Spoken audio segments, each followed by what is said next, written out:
en direct sur l'île Mode. Shalom à toutes, shalom à tous. On se retrouve comme chaque semaine pour notre cours hebdomadaire sur la paracha de la semaine avec le Rav Yehuda Ben Ishai de la communauté de Emunah Shlema. On est très heureux. On continue le livre de Bamidbar, Parashat Nasso aujourd'hui.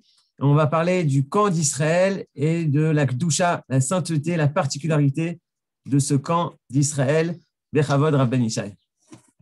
Toda Rabba, shalom à tous et shalom à toutes. Comme Aaron vient de l'annoncer, on est la paracha qui vient tout de suite après Shavuot. Donc elle a une valeur particulière. On a reçu à Shavuot la et voilà que maintenant, après Shavuot, empli de la Kedusha de la Torah, voilà qu'on va aborder la paracha de Nasso qui est connue comme étant la paracha la plus longue. La paracha la plus longue de la Torah.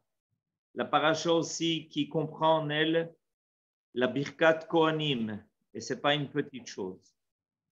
Et dans le chapitre 5, la paracha va nous parler du camp d'Israël. On a vu ces derniers jours comment le camp d'Israël était menacé. Et comment malheureusement, il a aussi été atteint. Et il y a eu évidemment des dégâts qui ont été causés. Alors on veut aujourd'hui essayer de comprendre quelle est la valeur du camp d'Israël. Pour comprendre cela, on va rejoindre les enfants d'Israël dans le désert.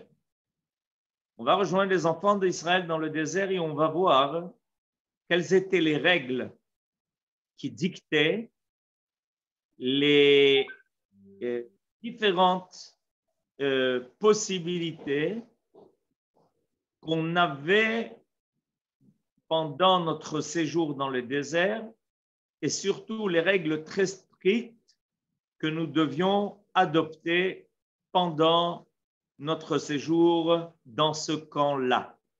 Il est clair que la disposition du camp d'Israël et les règles de conduite qui étaient imposées pendant la traversée du désert nous aident à comprendre ce que Dieu attend de nous dans le cadre de notre vie nationale. Pourquoi? Parce que dans le camp du désert, quand Israël s'est installé dans le désert dans son camp, évidemment, on avait là-bas réuni toute la nation.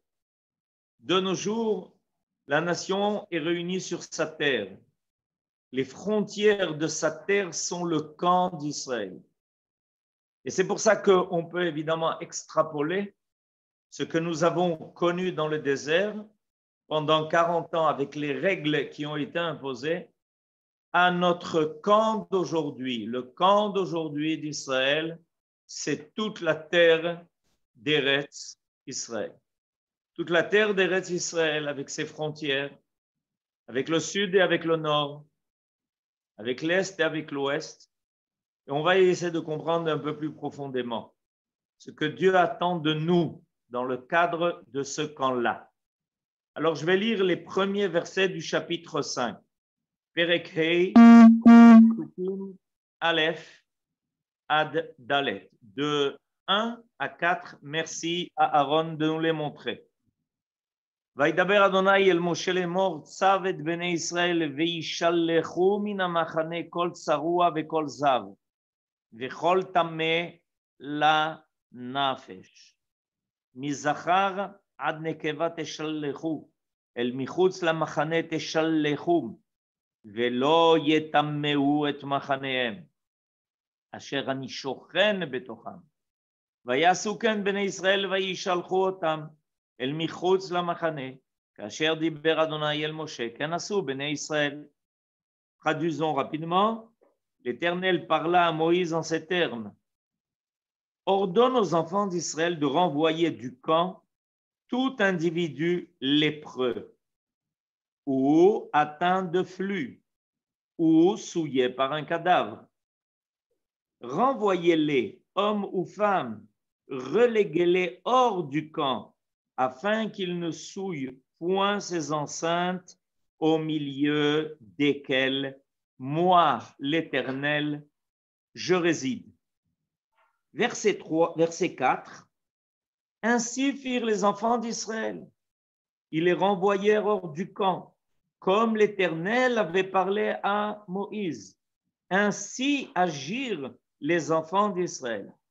Alors, il y a quelque chose de très surprenant qui nous est dit ici dans le verset Dalet que vous avez sous les yeux. Il est marqué ici, dans le verset Dalet, que les enfants d'Israël ont accepté cette démarche de renvoyer du camp, et ça s'est fait de façon graduelle.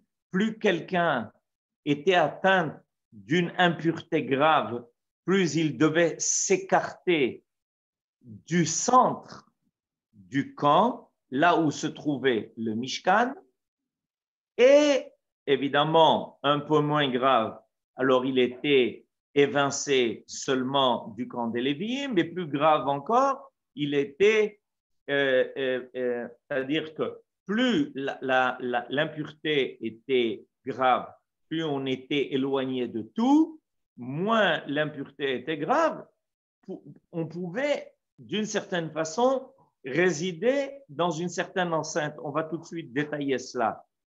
Mais ce qui est très surprenant dans le verset Dalet, Vaya'asuken bnei Israël, il est marqué que les enfants d'Israël le firent et qu'ils renvoyèrent tous les gens impurs dont il était question, comme Dieu l'avait ordonné à Moshe. Et il répétait à la fin du verset, Ken asu bnei Israël. C'est-à-dire qu'en fait, il est marqué deux fois. Au début du verset, Vaya'asuken bnei Israël, et à la fin du verset, Ken asu bnei Israël. Donc, il y a une insistance ici. Le verset Dalet, merci à Aaron de nous le souligner, le verset Dalet nous fait mettre en évidence que les Béné Israël ont accepté cette démarche, qu'ils l'ont exécutée fidèlement, qu'ils ont évincé du camp d'Israël ceux qui étaient les plus atteints, c'est-à-dire les lépreux, qu'ils ont évincé du camp des Lévi'im ceux qui étaient un peu moins impurs, comme on vient de le signaler, et qu'ils ont accepté d'écarter du camp de la Shrina, c'est-à-dire de là où se trouvait le Ohel Moed, le tabernacle, ceux qui étaient impurs, même d'une impureté de mort. Et pourquoi est-ce que la Torah a-t-elle eu besoin d'insister là-dessus?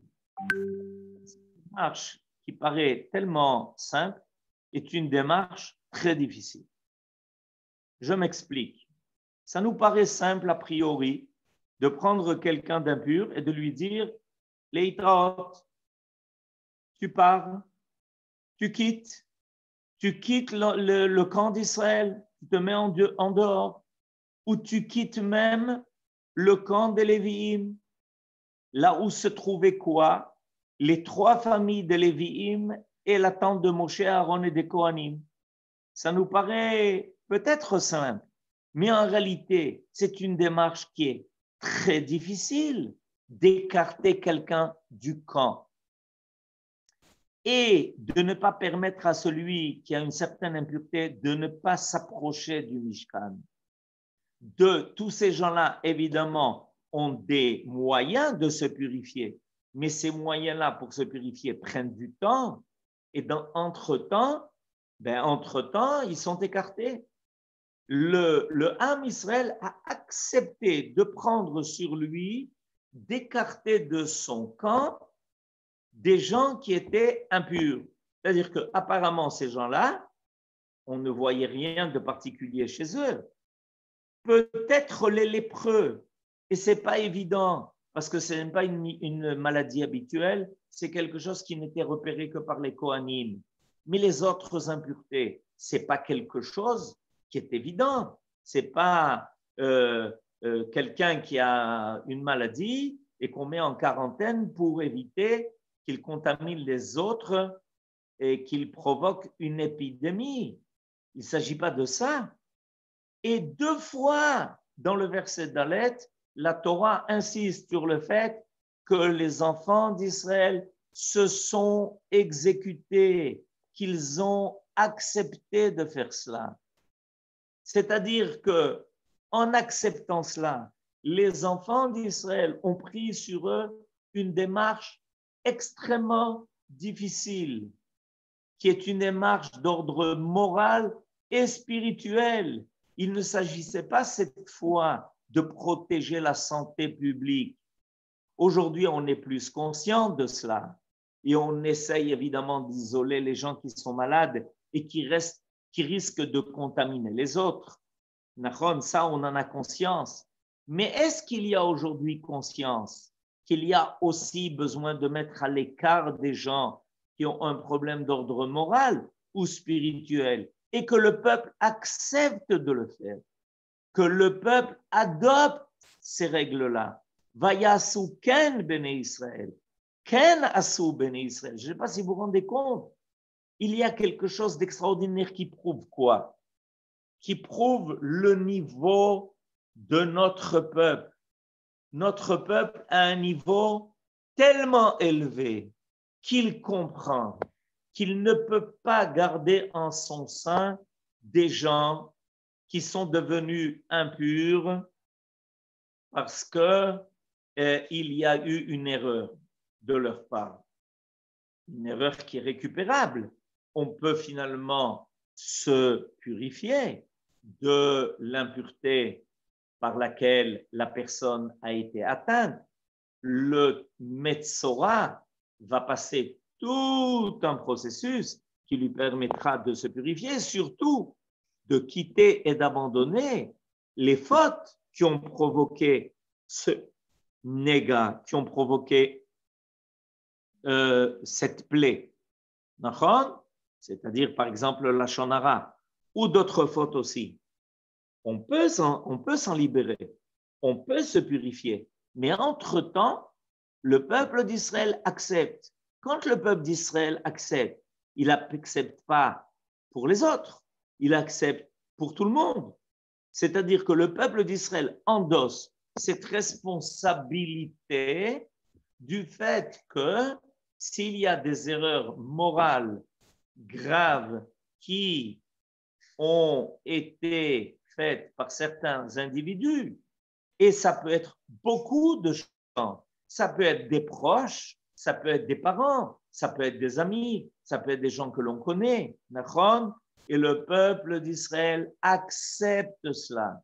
Il comprend qu'il doit adopter cette démarche. Et on va essayer de comprendre pourquoi le peuple d'Israël accepte cela, pourquoi il adopte cela, pourquoi il est prêt à cette démarche qui est une démarche qui n'est pas du tout facile. J'insiste sur cette idée qu'il ne s'agit pas d'une démarche qui est facile. Et il y a une autre chose, c'est que le peuple d'Israël comprend que son camp est un camp où réside la Shrina et que le peuple d'Israël accepte de faire des choses qui, au niveau social, paraissent une démarche très difficile. Au niveau social, mettre des gens à l'écart, ce n'est pas quelque chose de facile.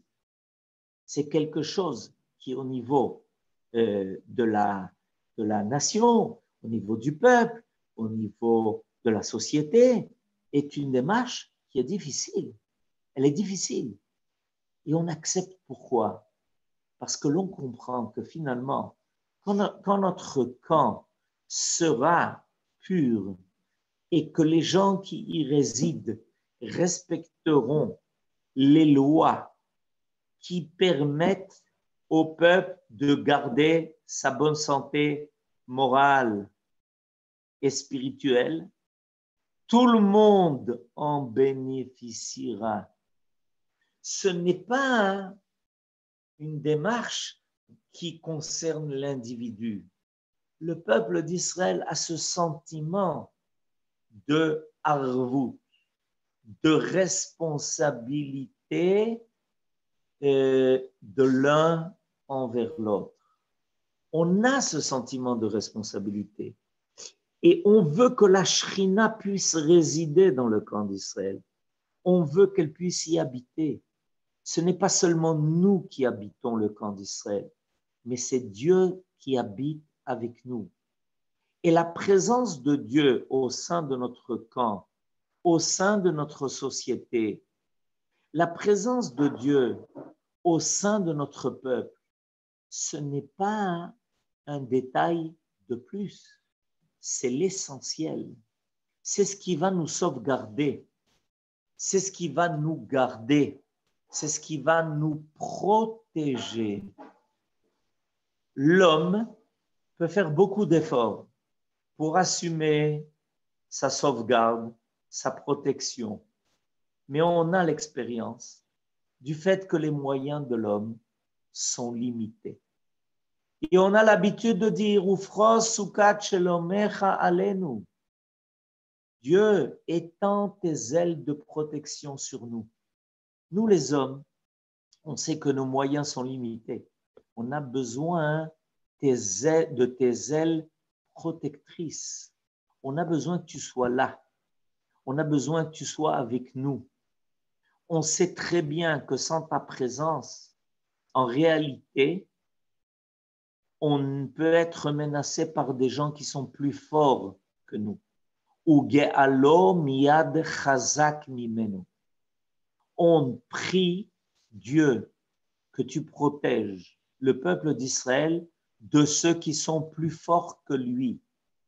Il est important de comprendre cela. Dans le monde, il y a des forces qui menacent le peuple d'Israël et qui peuvent être, a priori, semble-t-il, des forces qui sont plus fortes que lui. Mais le peuple d'Israël a le moyen de les affronter. Le peuple d'Israël a la possibilité de les affronter. Le peuple d'Israël n'a pas seulement la possibilité d'affronter des forces qui sont plus faibles que lui, le peuple d'Israël a la force d'affronter des peuples et des forces qui le menacent et qui sont plus grandes que lui. Et comment il le fait? Par celui qui réside au sein du camp d'Israël et qui, lui, a une force qui est totale. 40 ans dans le désert, on a été menacés. Il y a des peuples qui nous ont menacés, qui ont essayé de nous attaquer.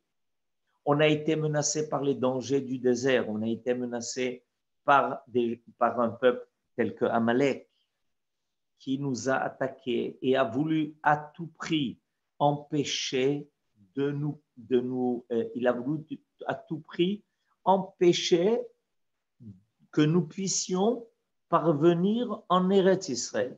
Il a tout fait pour cela. Ensuite, Balak le fait.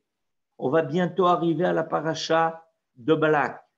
Bilam a été mobilisé par Balak pour essayer de nous arrêter, d'empêcher que le peuple d'Israël ne continue son chemin. Et quand Amalek n'a pas réussi, alors évidemment, Balak a été impressionné par cela. Et il fait appel à Bilam en disant, écoute, viens vite. Le peuple d'Israël nous menace tous. Alors on va tout faire pour essayer de l'arrêter, soit par des moyens naturels, soit par des moyens surnaturels, tels que les malédictions de Bilam, telles que les sorcelleries de Balak et de Bilam. Comment le peuple d'Israël peut-il affronter tellement de dangers, tellement de forces? Comment peut-il surmonter ceux qui sont plus forts que lui? Réponse, parce que dans les versets que nous venons de lire, Alors, dans le verset 3, il est marqué en toutes lettres, renvoyer les hommes ou femmes relégués hors du camp afin qu'ils ne souillent point ses enceintes, au milieu desquels je réside. Akadosh Baruch Hu nous le dit, il nous fait une promesse. Il dit, je serai là, je serai dans le camp d'Israël. Mais évidemment, la Shrina, la présence divine, ne peut pas côtoyer l'impureté. Elle ne peut pas côtoyer des conduites qui ne permettent pas la divinité d'apparaître. Alors le peuple d'Israël comprend ça, il accepte ça, il intègre ça et il prend sur lui de garder son camp propre et net en faveur de tous, y compris en faveur de ceux qui sont impurs.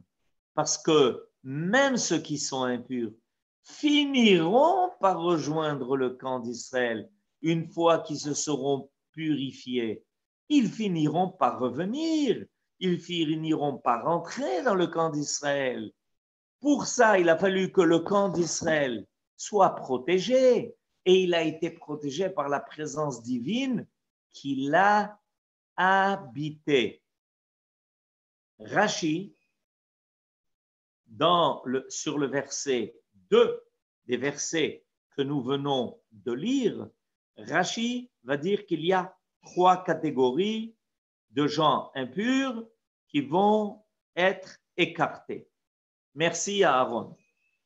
Savet ben Israël, vishalchu min hamachane, kol tsarua, vekol zav, vekol tameh lanefesh. Lisons Rashi. Vishalchu min hamachane, ils renvoyeront du camp respectif. Shalosh machanot ayu sham beshat chaniatan. Il y avait là-bas en fait 3 camps, 3 enceintes. Tor aklaim imachane shchina. À l'intérieur de l'enceinte de la tente d'assignation, ça s'appelait le machane shchina, là où la présence divine était évidente. Chanayat aleviim saviv. Autour étaient disposées les 3 familles des Léviim et la tente de Moshe et de Aaron et des Kohanim, que Moshe mefouach beparashat bamidbar Sinaï. Imachane Leviya. On en avait parlé une semaine, un Shabbat avant. Umisham ve'atsof machane adegalim. Et à partir du machane des Léviim jusqu'à la fin du camp d'Israël, les kol arba aruchot, aux 4 directions de la boussole, machane Israël, c'était le camp d'Israël dans toute son étendue. Hatsarua, celui qui est lépreux, Nishtalach chutz lekulan, il doit quitter tous les camps, les 3. Hazav, celui qui a des écoulements, il a le droit d'être dans le Machane d'Israël, mais il doit quitter 2 camps, celui des Léviim et celui du tabernacle.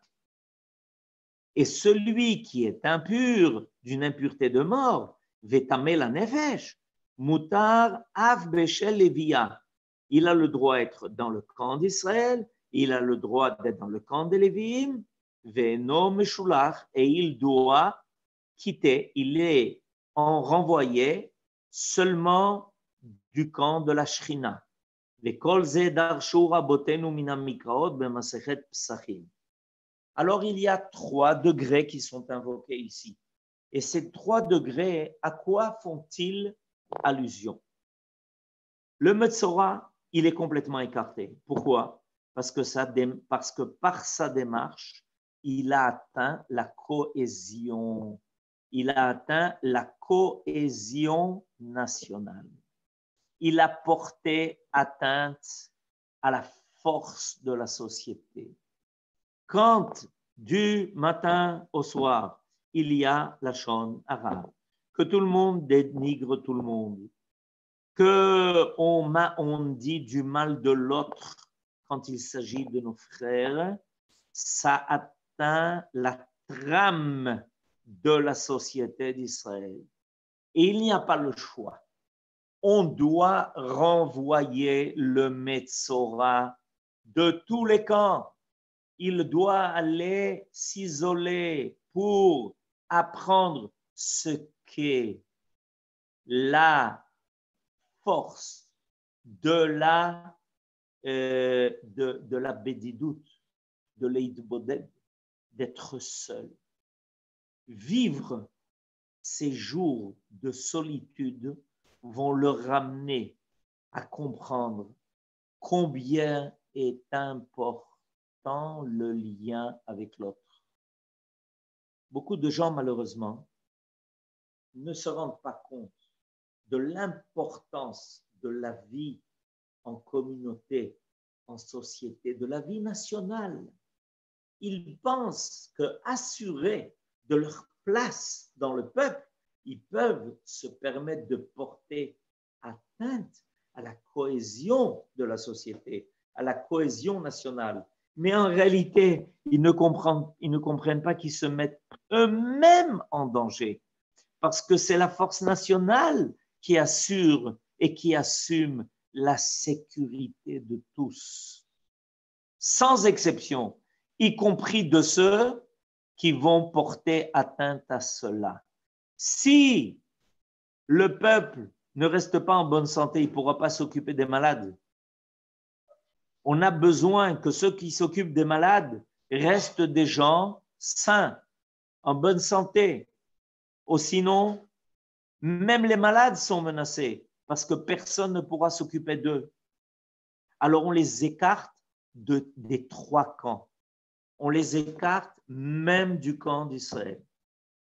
Ensuite, il y a un degré plus faible d'impureté.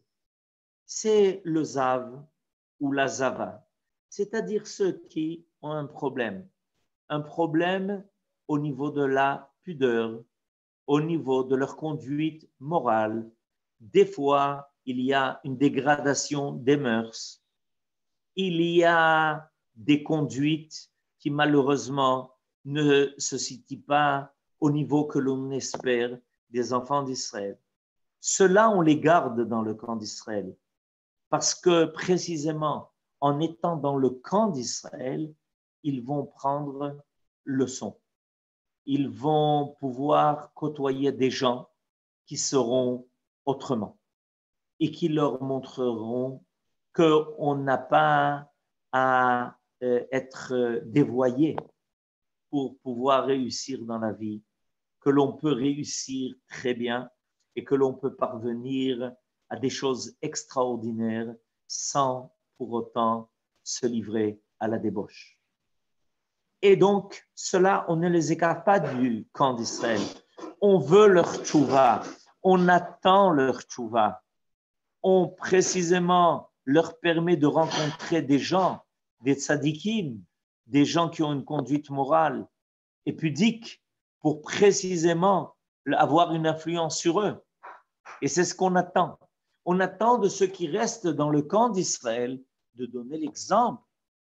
On attend de ceux qui restent dans le camp d'Israël de tenir ferme et de influencer par la conduite, la pensée, la parole, le dire, le faire, ceux qui malheureusement de temps en temps ont des faiblesses. Et il reste ceux qui sont atteints malheureusement d'une impureté, d'un contact avec un mort. Ça, c'est quelque chose qu'on ne peut pratiquement pas éviter. On ne peut pas éviter parce qu'on est dans un monde où c'est présent. Et même dans le cas de mitzvot, on peut se rendre impur de cette impureté. Mais on ne peut pas rentrer dans le Beth Amikdash. On ne peut pas rentrer dans le Beth Amikdash parce qu'on doit savoir qu'il y a quelque part dans le monde un endroit où la vie ne s'arrête pas, où la vie est permanente, où il y a l'absolu de la vie, où il y a une vie qui se continue et qui ne s'arrête jamais. On a besoin d'être rassuré que la disparition de la vie dans notre monde n'est que momentanée. Et c'est pour ça que quelqu'un qui a cette impureté-là, l'impureté de mort, ne peut pas rentrer dans le Beth Amikdash parce qu'il faut sauvegarder cette lucarne qui est ouverte vers les cieux et qui nous laisse entrevoir qu'il y a un endroit où la mort n'existe pas, où la vie est la vie de Elohim Chaim, est une vie qui ne s'éteint jamais. Esh ala mizbeach tukadbo, lo tirbe. Il y a un feu permanent sur l'autel du Beth Amikdash, un feu qui échauffe et réchauffe, et un feu qui éclaire et qui ne s'éteint jamais. Il ne s'éteint jamais. La Gemara enseigne qu'à l'époque de Shimon HaTzadik, on a à Jérusalem un quartier qui est sans arrêt menacé par nos ennemis, le quartier de Shimon HaTzadik. Tout le temps où Shimon HaTzadik vivait, 40 ans, il a été Kohen Gadol. Jamais le feu ne s'est éteint sur l'autel du Beth Amikdash sans qu'on y amène du bois à part 2 bûches. Vous vous rendez compte un peu de ce qui s'est passé? Parce que Shimon HaTzadik, comme son nom l'indique, il était tzaddik et il était capable d'attirer la vie. Il était capable de dépasser les limites de la matière. En tant que Kohen Gadol, en rentrant dans le Kodesh HaKodashim, il avait réussi à faire dépasser la matière de ses limites. Et donc, pendant 40 ans où il était Kohen Gadol, le feu sur l'autel ne s'est pas éteint.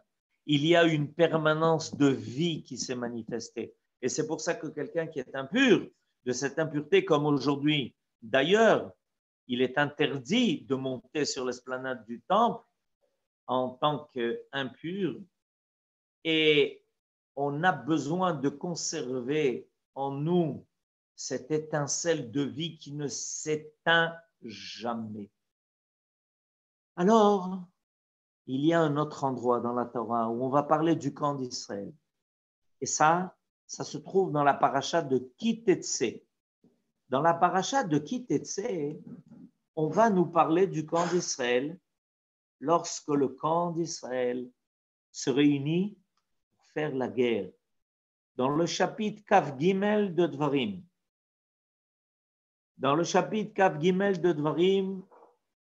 on nous parle du camp d'Israël réuni pour mener la guerre, en vue de la guerre.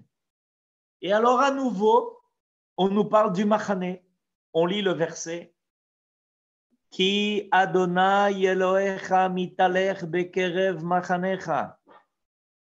Sache que l'Éternel, ton Dieu, réside, marche au sein de ton camp.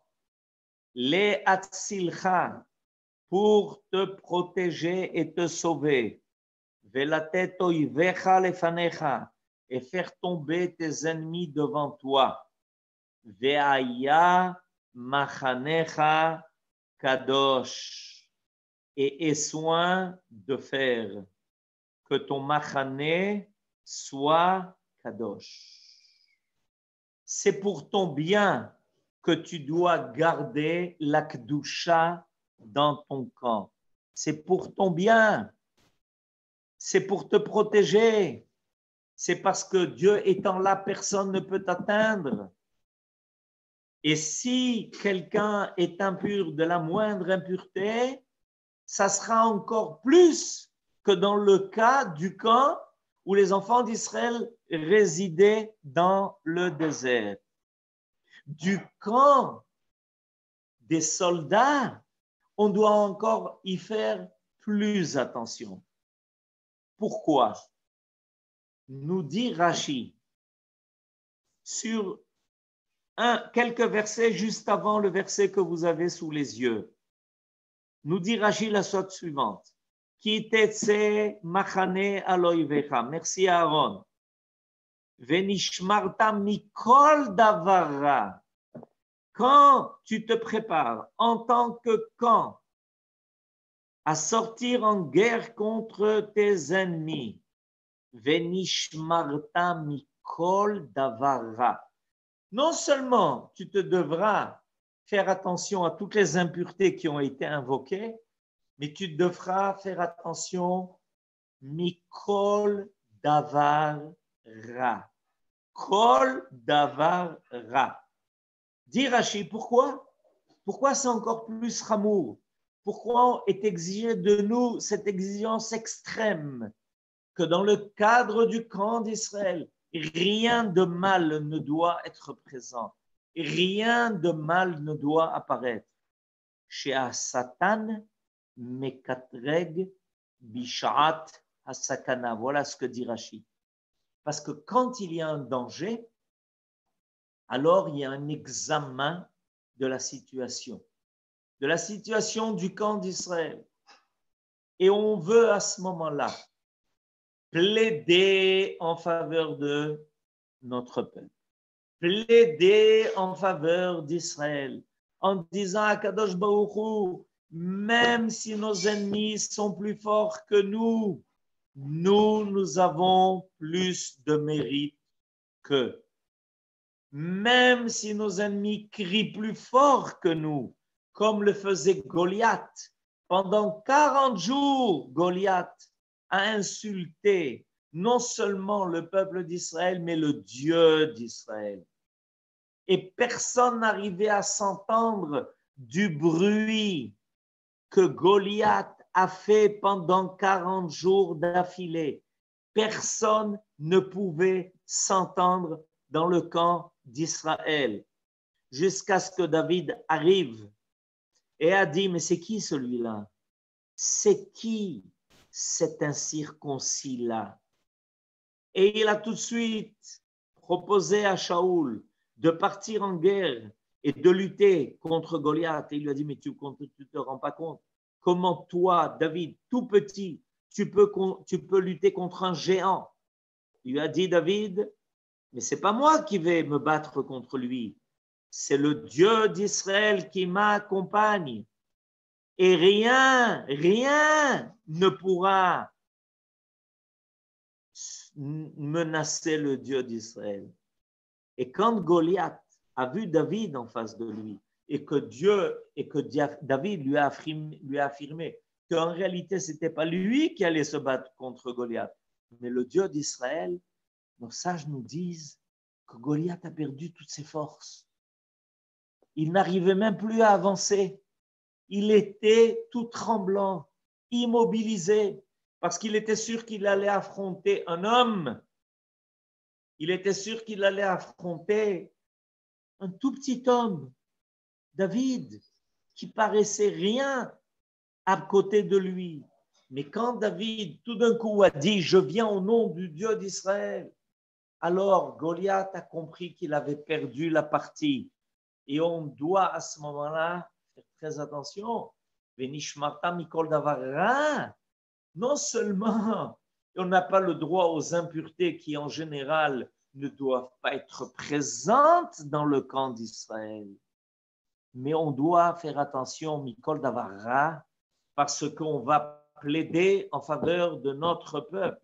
Et on va dire très fort et très haut, sache une chose, Akadosh Baruch Hu, il n'y a pas de peuple plus méritant que ton peuple, qui croit en toi, qui a la foi en toi, qui te fait confiance et qui est prêt à tout faire, à une Messirut Nefesh extraordinaire pour que ton nom apparaisse sur terre. Et Akadosh Baruch Hu, tu sais où est-ce qu'il va apparaître ton nom sur terre? Il va apparaître au sein du camp d'Israël. Il n'y a que le camp d'Israël qui peut faire apparaître le nom de Dieu. Il n'y a que le camp d'Israël qui permet à Dieu de résider sur terre. Donc, Akadosh Baruch Hu, ce que nous faisons, ce pourquoi nous luttons, ce n'est pas pour notre sécurité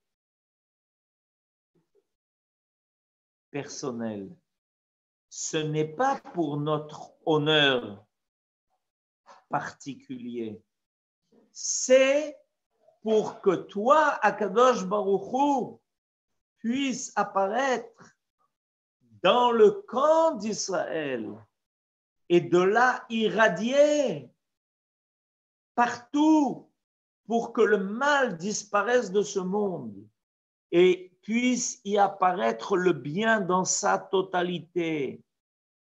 Parce que tout le but est que la lumière qui va apparaître en Israël soit capable de dissiper tous les ténèbres et tout le mal qui s'y cache. Parce que quand on empêche Israël de mener la lutte jusqu'au bout contre le mal, c'est parce que quelque part dans le monde, on n'est pas intéressé à ce que le mal disparaisse complètement. Si on avait été intéressé dans le monde à ce que le mal disparaisse complètement, on n'aurait pas arrêté Israël dans sa lutte contre le mal. Mais à partir du moment où on fait tout pour qu'Israël n'arrive pas jusqu'au bout et n'arrive pas au but, c'est parce qu'on n'est pas intéressé à ce que le mal disparaisse complètement. Et voilà ce que le peuple d'Israël doit maintenant intégrer. Ce qu'il doit intégrer, c'est qu'il doit se préparer à être le réceptacle de quelque chose qui est tellement tov. Il n'y aura plus Venishmarta mikol davar ra. Tu te seras gardé de toute parcelle de mal, de toute miette de mal. Et quand on aura réussi à cela, le bien qui va apparaître en nous, par nous, sera tellement total que le mal ne pourra plus lui tenir tête. Voilà l'enseignement qui nous est donné à propos du camp d'Israël. Ce qui nous est donné à propos du camp d'Israël, c'est que le camp d'Israël, c'est quelque chose de très sérieux. C'est quelque chose d'extraordinaire. Kadosh Baruch Hu croit dans la possibilité de se révéler en nous, à travers nous, au sein de notre camp, dans le cadre de notre nation. Il y croit. Et c'est pour ça qu'il nous demande d'éviter toute impureté. Il nous demande d'éviter tout mal, tout écart de la moralité et de la foi et de toute pureté et de toute gdoucha, parce qu'il croit en nous. Il sait que c'est possible et il attendait d'entendre. Est-ce que le peuple d'Israël est capable, a envie, veut assumer cette responsabilité? Et je reviens à ce que nous avons dit au début de notre cours. Ce que nous avons dit au début de notre cours, c'est qu'on entend le peuple d'Israël dire à Kadosh Baruch Hu, nous acceptons Vayasu Ken Bene Israël. Nous disons oui, Vayasu Ken, Ken c'est oui. Nous disons oui à ta demande à Kadosh Baruch Hu. Parce que nous faisons cela pour toi et pour le bien de l'ensemble du monde et de l'humanité. Amen. Kenny Rasson, Shabbat Shalom. Daraba, merci beaucoup, Rabban Yishai. Shabbat Shalom à toutes et à tous. On finit comme chaque semaine en musique et tout de suite ce sera Nekadesh et Shimcha Baolam, qu'on ait la possibilité, le mérite de rajouter de la Gdusha comme vous nous l'avez fait, Rabban Yishai. Nekadesh et Shimcha Baolam par les Miami Boys. Vous pouvez ouvrir vos micros et souhaiter Shabbat Shalom au Rabban Yishai. Shabbat Shalom à tous. Shabbat Shalom. Shabbat Shalom. Shabbat Shalom. Shabbat Shalom. Shabbat Shalom. Shabbat Shalom. Shabbat Shalom. Oh, merci beaucoup. Shabbat Shalom. Shabbat Shabbat shalom. Shalom. Shabbat shalom. Toujours des lumières. Shabbat shalom. Pourquoi on ne voit pas là? Shalom לכולם. Oh, c'est Ronnie. Shabbat shalom. Shabbat shalom. Shabbat shalom, Hag Shabbat shalom.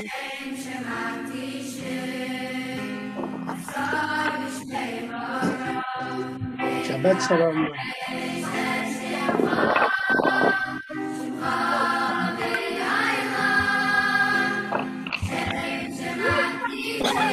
Shabbat shalom. תודה, יואל.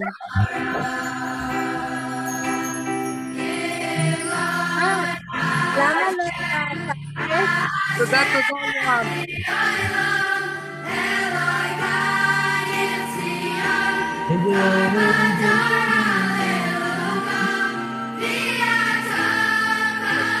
Avoir la petite.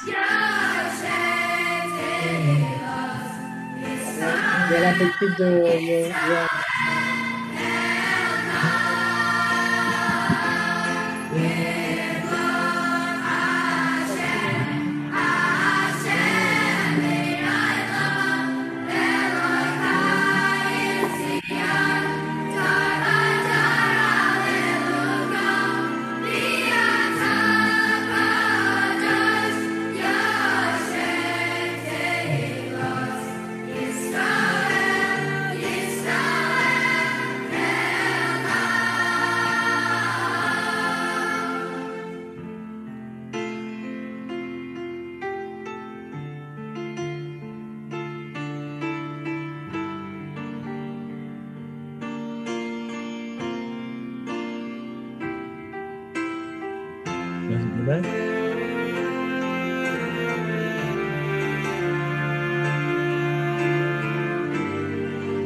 Shabbat shalom à tous.